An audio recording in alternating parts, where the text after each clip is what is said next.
Best sightseeing pair. इस problem में हमें एक इंटीजर एरे दिया हुआ है। एरे की हर एक वैल्यू क्या रिप्रेजेंट करती है? ith साइट सिंक स्पॉट की वैल्यू। और दो साइट सिंक स्पॉट्स के बीच में डिफरेंस क्या है? j माइनस आई। और एक साइट सिंक स्पॉट का स्कोर क्या है? Value of I plus value of j plus I minus j। अगर हमारा एक पेयर बन रहा है, एक इंडेक्स आई और एक इंडेक्स j, इन दो एलिमेंट्स को पिक करके, तो उस पेयर का स्कोर क्या होगा? दोनों की वैल्यू प्लस दोनों के इंडेक्स का difference, sum of values of the sightseeing spots minus the distance between them. हमें रिटर्न क्या करना है? Maximum score of a pair of sightseeing spots. Basically हमें ऐसा पेयर चुनना है आई जे का जिसमें इस इक्वेशन की वैल्यू मैक्सिमम हो। जैसे अगर हम ये एग्जांपल देखें 8 1 5 2 6, इसमें अगर मैं आई इसको चुनता हूँ और जे इसको चुनता हूँ, तो इसके इंडेक्सेस हमारे क्या है? 0 1 2 3 4। हमारी इक्वेशन की वैल्यू क्या आएगी? Value of I 8 plus value of J 5 plus I कितना है? 0 माइनस में जे -2, जिसकी वैल्यू आएगी 11। और इस एग्जांपल के लिए ये हमारा मैक्सिमम है और वही वैल्यू हमें रिटर्न करनी है। अगर हम इसकी ब्रूट फोर्स अप्रोच की बात करें तो हम क्या कर सकते हैं? हम सारे के सारे पेयर ट्राई करें। हम आई को फिक्स कर दें। इसके लिए जे एक बार ये, फिर ये, फिर ये, फिर ये, फिर हम आई को यहाँ पर फिक्स कर दें। इसके कोरस्पॉन्डिंग ये पेयर, ये पेयर, ये पेयर, फिर एक बार यहाँ फिक्स कर दें, फिर 3 और 4, फिर 3 को फिक्स कर दें और फिर 4th। हम सारे के सारे पेयर्स को ट्राई करें और उसमें इस इक्वेशन की वैल्यू फाइंड आउट कर लें। जैसे अगर मैं 0 1 इनका पेयर लेता हूँ तो क्या होगी? वैल्यू ऑफ 0 यानी कि 8, वैल्यू ऑफ 1 यानी कि 1, प्लस आई, आई कितना है? 0 माइनस जे -1। फिर 0 2 का पेयर लिया, उसकी वैल्यू है 0 3 0 4। मैं सारे के सारे पेयर लूँ और उसमें जो मैक्सिमम वैल्यू आ रही है, जैसे 11 आ रही है, उसको मैं रिटर्न कर दूं। इसके लिए सिंपली मुझे क्या करना पड़ेगा? दो लूप लगाने पड़ेंगे। पहला लूप लगेगा मेरा 0 से n और दूसरा लूप आई प्लस 1, क्योंकि आई मेरा जे से छोटा होना चाहिए। तो जहां पर भी आई ले रहा हूँ, जे मेरा उसके +1 से शुरू होगा, एन तक जाएगा। और इसमें मेरा पेयर बन गया। तो मैं इसकी इक्वेशन की value, value of I plus value of J plus I minus J, इसकी वैल्यू कैलकुलेट करूं। अगर वो मेरी आंसर से बड़ी है तो मैं अपने आंसर को अपडेट कर दूं। यानी कि इस इक्वेशन की जो भी मैक्सिमम वैल्यू आएगी वो मेरे आंसर में स्टोर हो जाएगी और मैं उसे रिटर्न कर दूंगा। लेकिन इस अप्रोच में हमें टाइम कितना लगेगा? N square. हमने दो एन साइज के लूप लगाए। अब हम इसको ऑप्टिमाइज कैसे करें? उसके लिए आप एक चीज नोट करो, हमारी इक्वेशन में ith इंडेक्स और उसकी वैल्यू है, jth इंडेक्स और उसकी वैल्यू है। जब भी आपके पास इस टाइप की कोई इक्वेशन आए, इस प्रॉब्लम में ही नहीं, किसी भी प्रॉब्लम में जब भी आपके पास इस टाइप की इक्वेशन आए कि आपके पास एक आई है और उस इंडेक्स की वैल्यू, सिमिलरली एक दूसरा इंडेक्स है उसकी वैल्यू, उससे रिलेटेड कोई इक्वेशन करनी हो, तो सबसे पहले आप आई को एक साथ कर दो, जे को एक साथ कर दो। तो हम इस इक्वेशन को ऐसे लिख सकते हैं, वैल्यू ऑफ आई प्लस आई इधर ले आऊं और वैल्यू ऑफ जे इधर ले आऊं। तो मेरी value of I plus I ये एक पार्ट हो गया, plus value of J minus J ये एक पार्ट हो गया। हमने जो सेम वेरिएबल थे आई और उसके कोरस्पॉन्डिंग वैल्यू, जे और उसके कोरस्पॉन्डिंग वैल्यू, हमने इक्वेशन को इस तरह से रीअरेंज कर दिया कि हमारे सेम वेरिएबल्स एक साथ आ जाए। और हमें इसकी वैल्यू को अब मैक्सिमम करना है। फर्स्ट स्टेप हमारा क्या है कि हम सेम इंडेक्सेस वालों को एक साथ कर दें।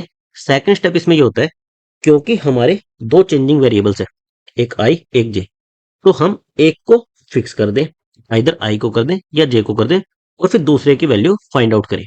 इस केस में हमारा क्या होगा? एक को अगर फिक्स कर दिया तो दूसरे की मैक्सिमम वैल्यू जो हमें मिल सकती है, हम वो वैल्यू फाइंड आउट करें। जैसे अगर मैं इसमें जे को फिक्स कर दूं, जे मेरा आई से बड़ा होना चाहिए, यानी जे मेरा 1 से शुरू हो सकता है।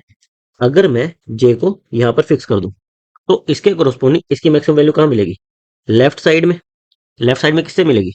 जो जो मेरे इंडेक्सेस आ रहे हैं उनमें वैल्यू ऑफ आई प्लस आई, इसकी जो भी मैक्सिमम वैल्यू होगी। जैसे 1 के लेफ्ट में तो केवल एक ही इंडेक्स आ रहा है। वैल्यू ऑफ आई कितनी है? 8 प्लस इंडेक्स कितना है? 0, यानी कि 8। 8 प्लस जो मैंने वैल्यू फिक्स करी थी इसके कोरस्पॉन्डिंग क्या थी? वैल्यू ऑफ जे माइनस जे, 1 -1 0। तो मेरी इसके लिए कितनी वैल्यू आ गई? 8 आ गई। सेकंड फिर मैं क्या करूंगा? इसको फिक्स कर दूं। फिर इसके लेफ्ट साइड में दो इंडेक्स है, 1 और 0। तो दोनों के corresponding value of I plus I, इनकी वैल्यू निकालूं और जो मैक्सिमम आए वो मैं इसके साथ ऐड कर दूं। ऐड कैसे करना है? वैल्यू ऑफ जे माइनस जे। जैसे मैंने यहाँ पर क्या किया है, value of I plus I ये सारा कैलकुलेट करके रख लिया। तो जब मैं सेकंड इंडेक्स पर जाऊंगा, यहाँ पर आऊंगा, तो मुझे इसके लेफ्ट साइड में जो भी मैक्सिमम वैल्यू आ रही है, कितनी आ रही है? 8 आ रही है। तो 8 के साथ वैल्यू ऑफ जे 5 -2 3, 8 प्लस 3 11, इसके लिए मेरी वैल्यू क्या आ जाएगी 11। सिमिलरली मैं थर्ड पर आऊंगा। थर्ड पर क्या करूंगा, इसके लेफ्ट साइड में जो मैक्सिमम वैल्यू आ रही होगी 8 प्लस मेरा 2 माइनस 3, 8 माइनस 1 7। इसके लिए मेरी वैल्यू क्या है 7। सिमिलरली इसके लिए देखूंगा, इसके लेफ्ट साइड में वैल्यू ऑफ आई प्लस आई की मैक्सिमम वैल्यू अभी भी 8 ही आ रही है। 8 प्लस 6 माइनस 4 यानी कि 10 आएगी। इसके कोरस्पॉन्डिंग मेरी वैल्यू क्या आएगी 10। तो हम हर बार एक जे को फिक्स कर ले रहे हैं और वैल्यू ऑफ आई प्लस आई इसको लेफ्ट साइड में लूप लगाकर देख ले रहे हैं कि हमारी मैक्सिमम वैल्यू क्या आ रही है। अभी भी हम अगर एक एक पॉइंट को फिक्स करेंगे, हमारे एन पॉइंट्स है, तो एन इंटू में हम लूप लगाएंगे, लेफ्ट साइड में लूप लगाएंगे, तो अगेन इंटू एन। अभी भी हमारी टाइम वेलोसिटी क्या I N square I. But इस अप्रोच को हम ऑप्टिमाइज कर सकते हैं। हमने इक्वेशन को इस फॉर्म में लिख दिया है, तो अगर हम हर बार लूप लगाने की बजाय अगर मैक्सिमम वैल्यू जो हमारी वैल्यू आई प्लस आई है इसकी मैक्सिमम वैल्यू, जैसे इसके लेफ्ट में मैक्सिमम निकालनी है, इसके लेफ्ट में मैक्सिमम निकालनी है, हर एक इंडेक्स से कोरोस्पोंडिंग उसके लेफ्ट में जो मैक्सिमम वैल्यू आ रही है उसको पहले ही स्टोर करके रख लें। फिर तो हमें इस लूप लगाने की जरूरत नहीं है। हम ओ ऑफ वन में बता सकते हैं कि लेफ्ट साइड में मैक्सिमम वैल्यू क्या है और उसके साथ अपनी इक्वेशन को ऐड कर देंगे। अब हम इसको स्टोर कैसे करें, सिंपली हम एक लूप लगाकर value of I plus I ये तो निकाल ही सकते हैं, हर एक इंडेक्स और उसकी वैल्यू इनका सम हम निकाल ही सकते हैं। हमारे पास ये एरे आ जाएगा। अब हमें चाहिए क्या कि जो भी इंडेक्स मैं कंसिडर करूं वहां तक का जो मेरा मैक्सिमम वैल्यू आया है, इस एरे में जो मैक्सिमम वैल्यू आई है वो मैं स्टोर करके रख लूं। जैसे यहाँ तक मेरी मैक्सिमम वैल्यू क्या है 8 आई है, ये स्टोर कर लिया। यहाँ तक क्या है 8 और 2 यानी कि 8, ये स्टोर कर लिया। फिर यहाँ तक कितनी आई है 8, यहाँ तक कितनी आई है 8, यहाँ तक कितनी आई है 10।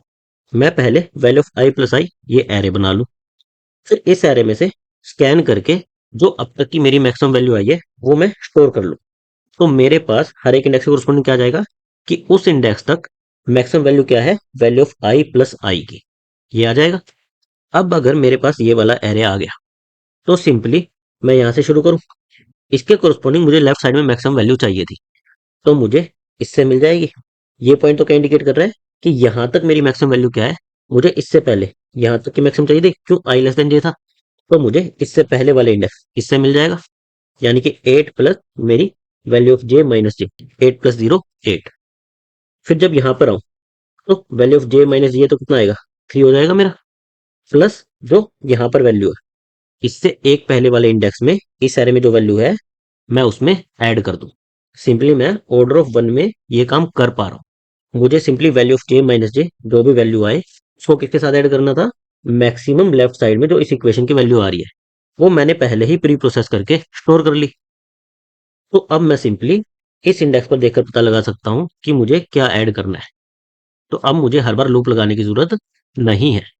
हमारा मैक्स लेफ्ट बनाने का कोड कैसा दिखेगा, हमें क्या करना था, हमें वैल्यू ऑफ आई प्लस आई अब तक जितने हमने एलिमेंट्स एनकाउंटर किए हैं उनका मैक्स उस इंडेक्स में स्टोर करना था। स्टार्टिंग में जब हम जीरो पर आएंगे तो हमारा value of I plus I ये हमारा स्टोर हो जाएगा, तो हमारे यहाँ पर 8 स्टोर हो गया। फिर जब हम 1 पर आएंगे तो इसका value of I plus I कितना बनेगा 1 प्लस 1 2 बनेगा।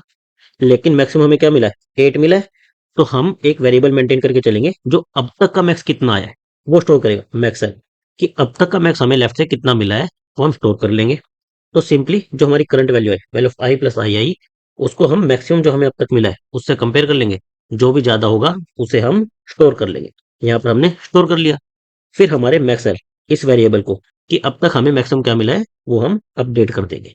जो भी वैल्यू यहाँ पर स्टोर हुई होगी वो हमारे मैक्स सेल में स्टोर कर लेंगे नेक्स्ट आइट्रेशन के लिए, ताकि जब हम यहाँ पर आए तो सिंपली हमें पता चल जाए कि अब तक की हमारी मैक्स वैल्यू क्या आई थी, उसको हम करंट से कंपेयर कर लें, जो भी ज्यादा हो वो हम स्टोर कर लें।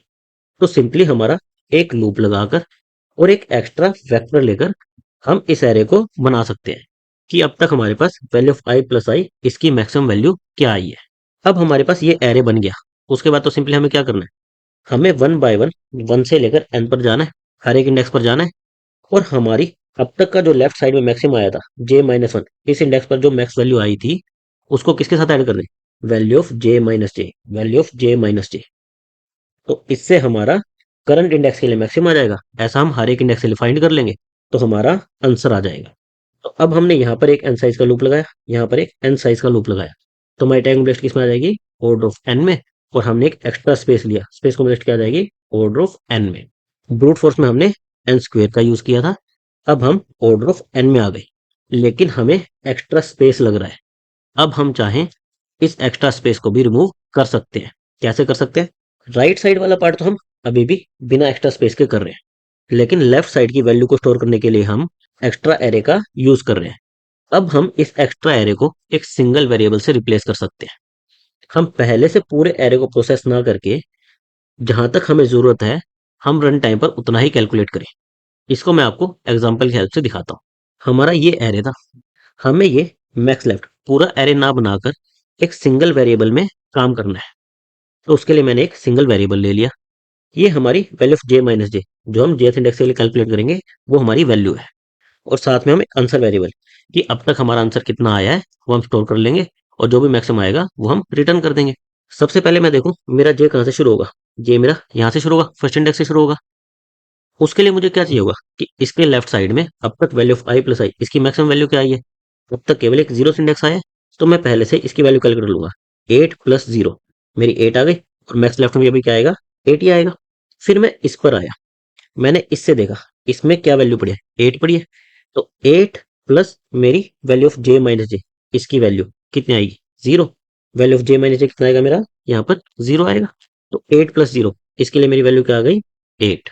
इसको मैं अपने आंसर में स्टोर कर लूंगा कि अब तक मुझे मैक्सिमम 8 मिला है। उसके बाद मुझे इस इंडेक्स पर जाना है, नेक्स्ट आइटरेशन में इस इंडेक्स पर जाना है। लेकिन उसके लिए मुझे इससे पहले इससे पहले की वैल्यू ऑफ आई प्लस आई इसकी मैक्सिमम वैल्यू क्या आई थी वो चाहिए थी। अभी मेरे मैक्स लेफ्ट में क्या है, यहाँ तक की थी कि मेरे इतने पोर्शन की मैक्सिमम वैल्यू क्या आई है। इसमें मेरा ये ऐड हो गया। तो मैं आगे जाने से पहले अगर मैं इन दोनों से कंपेयर कर लूं कि मेरी मैक्सिमम वैल्यू 8 है या फिर ये प्लस इसका इंडेक्स 1 प्लस 1 2 है, 8 और 2 को कंपेयर कर लूं, तो अभी भी मेरी मैक्सिमम वैल्यू 8 ही है। तो मेरे मैक्स लेफ्ट में यहाँ पर भी 8 ही रह जाएगा। फिर मैं आऊंगा यहाँ पर, इस इंडेक्स पर आऊंगा। इसकी वैल्यू कैलकुलेट करने के लिए मैं क्या करूंगा, value of J minus J 5 minus 2 3 plus जो मेरे मैक्स लेफ्ट में वैल्यू है 8 प्लस 3 11, इसकी वैल्यू हो जाएगी मेरी 11। और मेरा आंसर भी अपडेट होकर क्या आ जाएगा, 11, कि अब तक मुझे मैक्सिमम 11 मिल चुका है। उसके बाद मुझे नेक्स्ट इंडेक्स पर जाना है। नेक्स्ट इंडेक्स पर मुझे क्या चाहिएगा, इससे पहले का मैक्सिमम की लेफ्ट साइड में इस इक्वेशन की मैक्सिमम वैल्यू क्या आई है। और मेरे पास अभी है कितना, इतना ही है। तो मैं यहां तक की मैक्सिमम वैल्यू 8 और इन दोनों का sum value of I plus I इससे कंपेयर कर लूंगा। 8 और 7, इसमें अभी भी 8 ही बड़ा है, तो यहाँ पर भी मेरा 8 ही रह जाएगा। फिर मैं आऊंगा यहाँ पर, 8 plus value of J minus J 8 minus 1 इसकी वैल्यू क्या आ जाएगी, 7। फिर मैं आगे जाऊंगा, उससे पहले क्या कर लूंगा, इन दोनों का सम और मेरा मैक्स लेफ्ट इससे कंपेयर कर लूंगा। 8 और 5 में क्या बड़ा है, 8, तो यहाँ पर भी मेरी मैक्स एल की वैल्यू क्या आ जाएगी, 8 ही आ जाएगी। और अभी ये मेरा आंसर से छोटा है, तो मेरा आंसर भी अभी 11 ही रह जाएगा। फिर मैं आऊंगा यहाँ पर, अगेन मेरा 8 प्लस 6 माइनस 4 यानी इसकी वैल्यू आएगी 10। आंसर से कंपेयर करूंगा, आंसर मेरा 11 है, तो आंसर मेरा एज इट इज रह जाएगा। फिर मुझे नेक्स्ट आइटेशन इसके बाद जाना है, तो मैं यहाँ पर कंपेयर करूंगा किसको, 8 और 10 को, वैल्यू ऑफ आई प्लस आई। 8 और 10 को मैं कंपेयर करूंगा, क्या बड़ा है, 10 बड़ा है। तो अब मेरे मैक्स एल में 10 आ जाएगा। हमारा एरे खत्म हो गया, तो जो अब तक मैक्सिमम आया होगा वो हम रिटर्न कर देंगे। अगर हमारा इसके बाद भी कुछ होता, तो अब हमारे मैक्स एल की वैल्यू क्या हो गई, 10। इसमें हम value of J minus J ये ऐड करते और अपने आंसर से कंपेयर करते। तो अब हमने पूरा एरे ना लेकर केवल एक वेरिएबल में अब तक हमें जो मैक्स एल की जरूरत थी वो कैलकुलेट कर लिया। क्योंकि हम वन बाय वन ही आगे बढ़ रहे हैं, तो हम इस प्रोसेस को इजीली कर सकते हैं। स्टार्टिंग में जीरो इंडेक्स के लिए वैल्यू कैलकुलेट कर लो, क्या आएगी, वैल्यू ऑफ आई प्लस आई, यही मैक्सिमम होगी। फिर जैसे जैसे हम आगे बढ़ते जा रहे हैं हमारे मैक्सिमम को value of I plus I इससे कंपेयर करते जाओ और अपडेट करते जाओ। इससे हमारा काम एक सिंगल लूप में हो जाएगा और हमें एक्स्ट्रा स्पेस भी नहीं लेना पड़ेगा। हमारा कोड किस तरह से रहेगा, सबसे पहले हम जीरो इस इंडेक्स की वैल्यू कैलकुलेट कर लेंगे। Value of zero plus zero, ये 8, ये हमारे वैल्यू ऑफ आई और मैक्स लेफ्ट, इतनी मैक्स लेफ्ट हो जाएगी। फिर हमें 1 से n तक का लूप लगाना है, 1 बाय 1 जे को एक एक आगे लेके जाना है। सबसे पहले हमें क्या करना है, हमें अब तक का जो मैक्स लेफ्ट है, ये मैंने मैक्स लेफ्ट को कोड में मैक्स एल इससे रिप्रेजेंट किया है। अब तक की जो मैक्स वैल्यू है plus value of J minus J, हमें ये निकालना है और अपने आंसर से कंपेयर कर रहा है। जो भी बड़ा हो वो अपने आंसर में स्टोर कर लेना है। तो इस इंडेक्स तक के लिए हमारा आंसर अपडेट हो गया। उसके बाद हमें नेक्स्ट आइट्रेशन के लिए हमारे मैक्स सेल को अपडेट करना है। वो किससे अपडेट होगा, हमारे अब तक के मैक्स सेल और जिस इंडेक्स पर हम थे उनकी वैल्यू ऑफ इंडेक्स और इंडेक्स के सम से।